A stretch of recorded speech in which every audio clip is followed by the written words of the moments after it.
வணக்கம். இன்னைக்கு நாம ஒரு சின்ன டிடெக்டிவ் வேலை பார்க்க போறோம். நம்ம முன்னாடி 2 நம்பர் செட் இருக்கு. பார்க்கறதுக்கு இதுக்குள்ள எந்த சம்மதமும் இல்லாத மாதிரி தான் தோணும். ஆனா இதுக்குள்ள ஒரு ரகசிய விதி, ஒரு சீக்ரெட் கோடு ஒளிஞ்சிருக்கு. நம்மளோட வேலை என்னன்னா, அந்த கோடை கண்டுபிடிச்சு இந்த புதிரை விடுவிக்கிறது தான். ரெடியா? சரி, வாங்க ஆரம்பிக்கலாம். இங்க பாருங்க, நம்ம கிட்ட கணம் ஏ ஆர் கணம் பின்னு 2 செட் இருக்கு. இப்போ கேள்வி என்னன்னா, கணம் ஏல இருக்கிற ஒரு நம்பருக்கும் கணம் பில இருக்கிற ஒரு நம்பருக்கும் என்ன தொடர்பு இருக்க முடியும்? இத பாக்கும்போது இதுக்குள்ள ஏதாச்சும் ஒரு கனெக்ஷன் இருக்குமான்னு யோசிச்சு பாருங்களேன்.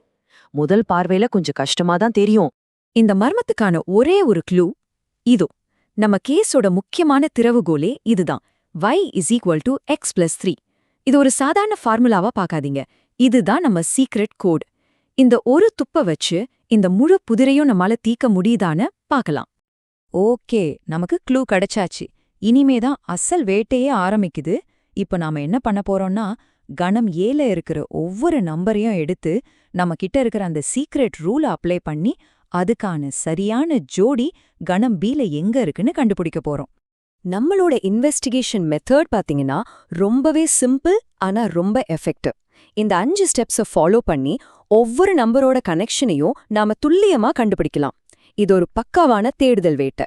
சரி, முதல்ல நம்பர் 1 எடுத்துக்கலாம். நம்ம ரூல் என்ன சொல்லுது? y = x+3. அப்போ xக்கு பதிலா 1 போட்டா 1 கூட்டல் 3 நமக்கு 4 கிடைக்கும். சூப்பர். இப்போ முக்கியமான கேள்வி, இந்த 4 செட் பில இருக்கா? ஆமா, இருக்கு. அவ்வளவுதான், முதல் ஆதாரம் ரெடி. நம்மளோட முதல் ஜோடி 1,4. இப்படியே வேக வேகமா மத்த நம்பர்ஸ்க்கும் கண்டுபிடிச்சிடலாமா? 2க்கு ஜோடி 5, 3க்கு 6, 4க்கு 7, கடைசியா 5க்கு 8. பாத்தீங்களா, ஆரம்பத்துல சம்பந்தமே இல்லாத மாதிரி தெரிஞ்ச இந்த நம்பர்ஸ் அந்த ஒரு ரூல் கிடைச்சதும் எவ்ளோ அழகா ஒரு பேட்டர்ன்ல வருதுன்னு. எல்லா ரகசிய தொடர்புகளும் இப்ப வெளிச்சத்துக்கு வந்தாச்சு. ஒரு டிடெக்டிவ் வேலை ஆதாரத்தை கண்டுபிடிக்கிறதோட முடியறதில்ல. அது எல்லாருக்கும் புரியற மாதிரி காட்டணும், இல்லையா?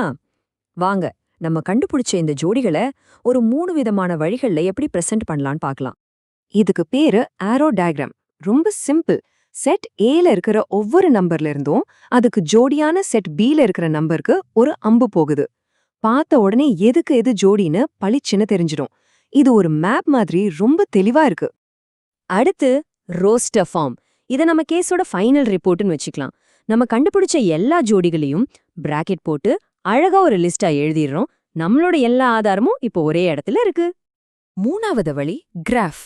நம்ம கிட்ட இருக்கிற ஒவ்வொரு ஜோடியும் x, y ஒரு புள்ளியா கிராஃப்ல குறிக்கிறோம்.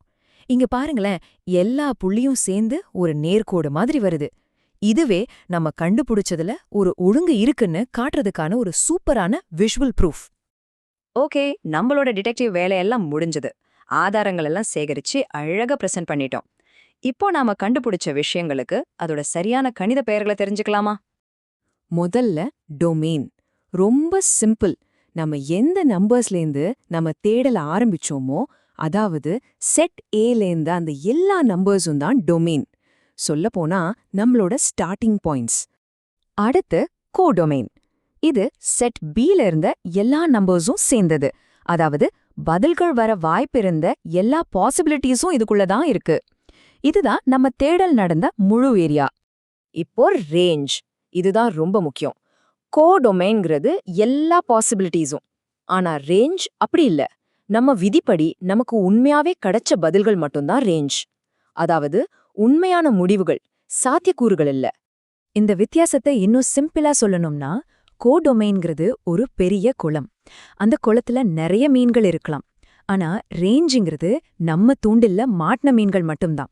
சோ எல்லா சாத்தியக்கூறுகளுக்கும் உண்மையான முடிவுகளுக்கும் உள்ள வித்தியாசம் இதுதான். சரி, இதெல்லாம் எதுக்கு நம்ம தெரிஞ்சுக்கணும்? இந்த நம்பர் கேம்ஸ் எல்லாம் நிஜ வாழ்க்கையில எங்க யூஸ் ஆக போகுதுன்னு நீங்க நினைக்கலாம். ஆனா உண்மை என்னன்னா, நம்மள சுத்தி இருக்கிற டெக்னாலஜி எல்லாமே இந்த ஒரு அடிப்படை தர்க்கத்துல தான் இயங்குது. யோசிச்சு பாருங்க, நீங்க ஒரு சூப்பர் மார்க்கெட்ல ஒரு பொருளை ஸ்கேன் பண்ணும்போது அதோட பார்கோட், அதுதான் நம்மளோட எக்ஸ், ஒரு இன்புட். அதுக்கு ஸ்கேனர் காட்டுற விலை, அதுதான் y, அவுட்புட். நீங்க ஒரு ஃபுட் டெலிவரி ஆப்ல ஆர்டர் பண்ணும்போது நீங்க செலக்ட் பண்ற ஐட்டம்ஸ் இன்புட், அது காட்டுற டோட்டல் பில் அவுட்புட். ஜிபிஎஸ்ல இருந்து நம்ம யூஸ் பண்ற எல்லா சிஸ்டமும் இதே மாதிரி தான் வேலை செய்யுது. இனி நீங்க உங்க டெய்லி லைஃப்ல பாக்குற விஷயங்கள்ல இந்த மாதிரி மறைஞ்சிருக்கிற தொடர்புகளை, அந்த சீக்ரெட் ரூல்ஸை கண்டுபிடிக்க முயற்சி பண்ணுங்க.